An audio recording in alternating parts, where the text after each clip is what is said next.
On the far western coast of the continent, high atop a rocky promontory overlooking the Sunset Sea, sits Casterly Rock, ancestral seat of House Lannister. Below it lies Lannisport, one of the great cities of Westeros, a center for trade, culture, and the great Lannister fleet. There are a number of gold and silver mines in the Westerlands, making it the richest region in all of Westeros. One of the most productive mines lies beneath Casterly Rock itself, making House Lannister the wealthiest of all the noble houses. This allows House Lannister to finance many endeavors of other noble houses. Even the king himself has sought credit from Casterly Rock from time to time. We Lannisters claim our descent from the Andal invaders, and through the female bloodline, Lan the Clever. According to the legend, Lan, using only his wits, won Casterly Rock from the noble house of Casterly during the Age of Heroes. The Lannisters reigned as kings of the Rock for thousands of years, and worked to make it the envy of the rest of the Seven Kingdoms. Our time as kings ended, however, when Aegon Targaryen, otherwise known as Aegon the Conqueror, arrived in Westeros with his army. The last king of the Rock, King Loren Lannister, joined forces with King Mern Gardener, the king of the Reach. Together, with 60,000 men, they met the Targaryen host in open battle.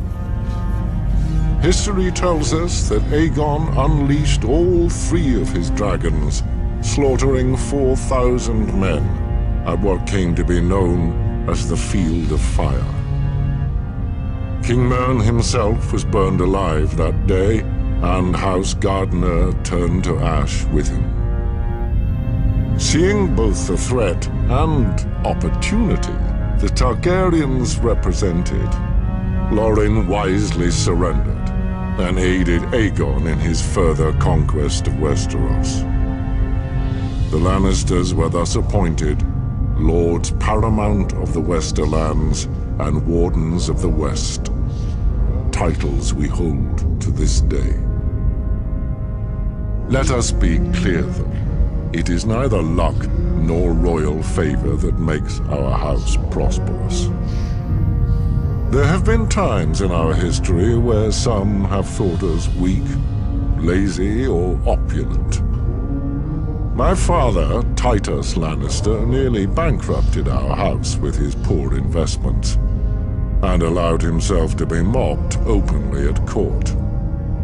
When our vassal, the Rains of Castamere, dared to rise up against the Lannisters, they learned how dangerous it can be to taunt a lion.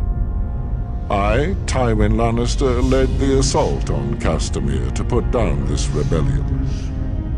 I made an example of them, to anyone who doubts our might. They even made a quaint song about the fates of the Rains of Castamere. Sadly, there are no Rains left to hear it. Today, the Golden Lion of Lannister is rightly admired and feared throughout the Seven Kingdoms. Our words are, "Hear me roar." But there are other words that should be remembered when crossing a Lion of Casterly Rock. A Lannister always pays his debts.